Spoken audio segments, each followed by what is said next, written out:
Okay, what's up YouTube? I had to make sure my settings were right on my phone. And I really hope this thing doesn't freeze again on me. I'm getting tired of that. I tested it several times. Last night when I made the video it froze. I tested it 3 or 4 times after that, just, in the house, just messing with my phone. It didn't once freeze. So I don't know why it has to freeze when I'm making videos. Anyway, got new cardboard down, crawling under this Escalade. Damn. Did I ever say it's hard working on lowered vehicles? This thing is on over a foot of blocks right there, and it's still hard to get under. Man, it sucks, but lowered vehicles look so good. They are a pain to work on. Anyway, I got this poor excuse of a rebuilt transmission in here. I just have the 4-wheel drive mount kind of laying in there sideways, because obviously I got to get a 2-wheel drive mount. And you can see the tail shaft right there. The speed sensor plugged right in. I'm guessing that'll work. I have the exhaust out from under here. I cut the cats off the exhaust just because, I don't know. I mean, tweakers and meth heads sell them, so I might as well sell and get a few extra dollars when I carry scrap off. And what's the difference? A piece of cat there or a piece of regular 2.5-inch pipe welded in place? It don't matter. It still runs the same. Anyway, I think this guy right here leaks. There's a drip on it earlier. It was about to drip. So I'm probably going to delete the oil cooler lines. I've heard some people do that. It's not necessary if you're not towing or anything harsh. But yeah, I got this transmission cleaned up pretty good. I mean, it definitely looks nice under here, really clean. And I mean, I don't have all-wheel drive anymore, but man, look at the room under here. I mean, it is just crazy. I mean, some long tube headers would fit nice under here now. All that up there, no room. I still got to get rid of those CV joints and get some 2-wheel drive wheel bearings. At the Beltec drop shocks, the Bugatti's drop spindles, 2013 brakes on the front of this thing, 2013 calipers, brackets, and rotors.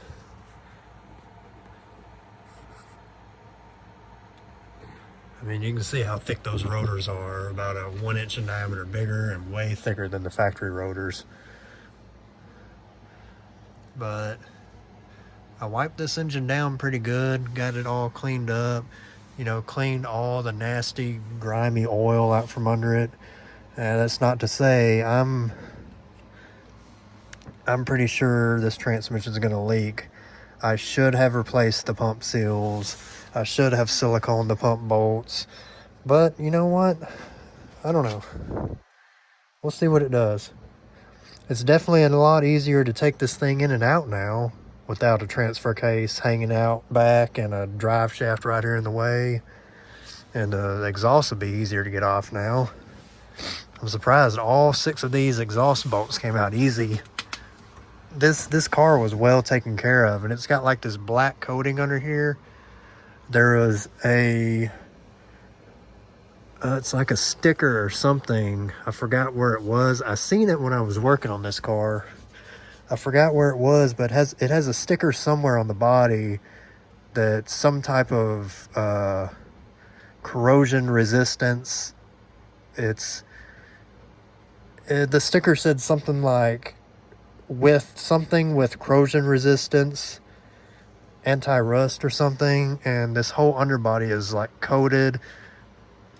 Yeah, this is like it almost feels like what they coat the body with, like the waxy stuff. And I mean, there's no rust on this thing anywhere. It just looks nasty as hell under here with this black stuff. And you can see that's the paint right there. That's the actual white, and then this stuff is peeling off right there. But as far as frame damage, let's see.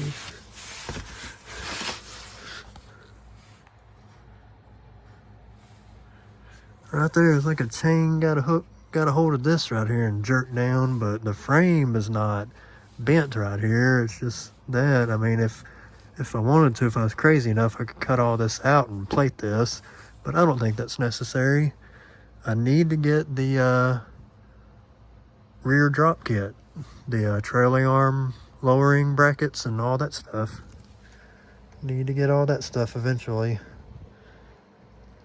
But I spent some of the money on other stuff, and okay. I spent some of the money on other stuff, and money has to go to more important things, because like I said, this is just a toy.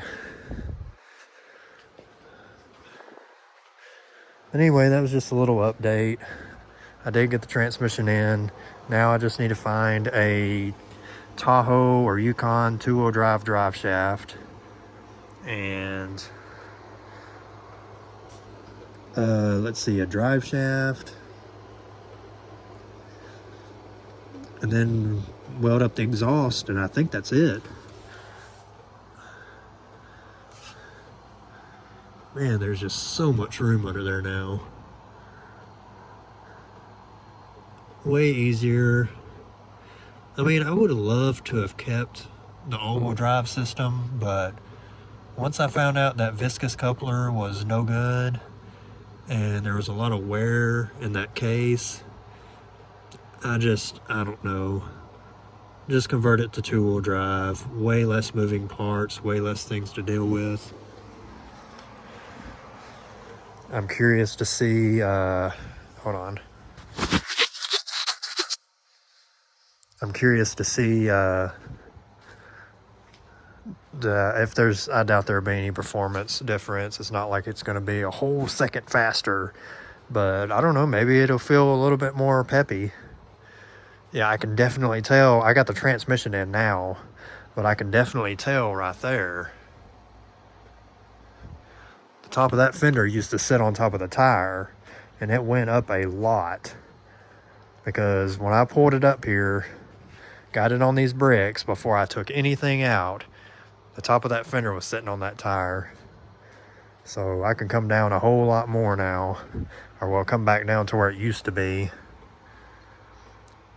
The only thing I don't like is my tie rod angle, but I've been seeing some people selling on Marketplace a tie rod bump steer kit, basically, that takes that tie rod right there and spins it upside down and puts it on the bottom of the knuckle.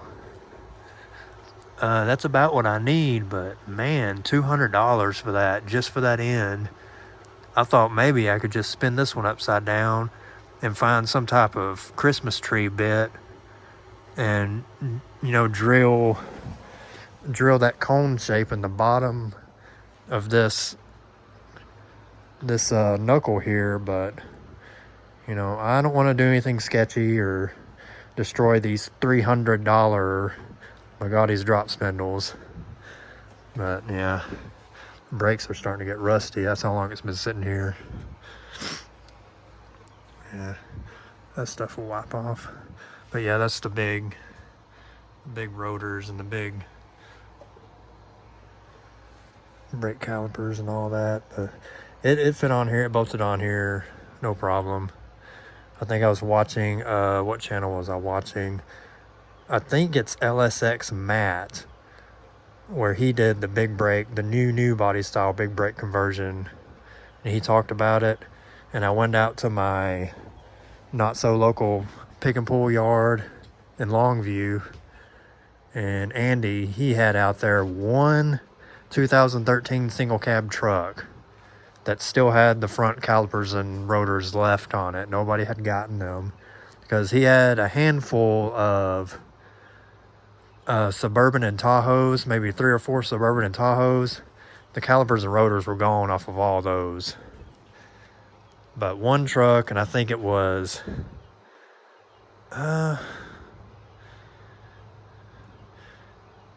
Either 60 bucks. I don't think it was 80 bucks. I want to say it was either 60 bucks. I think 60 bucks is what I paid for both rotors, both rotors, both calipers, everything to do the swap on this thing. 60 bucks. 60, it may have been 80 bucks. I don't remember, but I remember thinking, wow, that's a good deal. Because I was thinking you can't even buy really one replacement rotor from the local O'Reilly's. I think is 60 or 70 bucks. I could be wrong, but I was thinking, and these are off of 13, so they should be just fine. I mean, these rotors, they got rust on them now, but they don't have any lips on the top. And I do believe that's the factory brake pads in there. But, yeah, anyway. It's coming along. I just need to take another trip out to Andy's and get a Yukon or Tahoe short wheelbase 2-wheel drive shaft. I think the last time I bought a drive shaft, I bought it for that Blazer that I sold. And I want to say it was like 25 bucks or 30 bucks. And maybe a little bit more for a full-size drive shaft. But yeah, I gotta measure and check that yoke under there too. I'm guessing a Silverado drive shaft, a slip yoke, is the same as what would be in a Tahoe or Yukon. Because like I said, these 4-wheel drive shafts, and it may just be because this slid into a transfer case. I mean, that one is way thicker, way bigger in diameter than the tail shaft on this, what the tail shaft on this transmission would accept. But anyway, I guess when I go out to Andy's, I may try to film out there. I don't want to walk up in there and film, you know. I don't know if he would mind, but I don't want to be that person. I don't really like to do stuff like that. You know, I'm not like everyone else on YouTube. But when I walk out there, yeah, I'll pull the phone out and I'll film. I'll show you what's all out there. But really, really great place, really great guy. You know, really great prices. I mean, damn, he has some good prices. But anyway, that'll be for another day. All right, thanks for watching.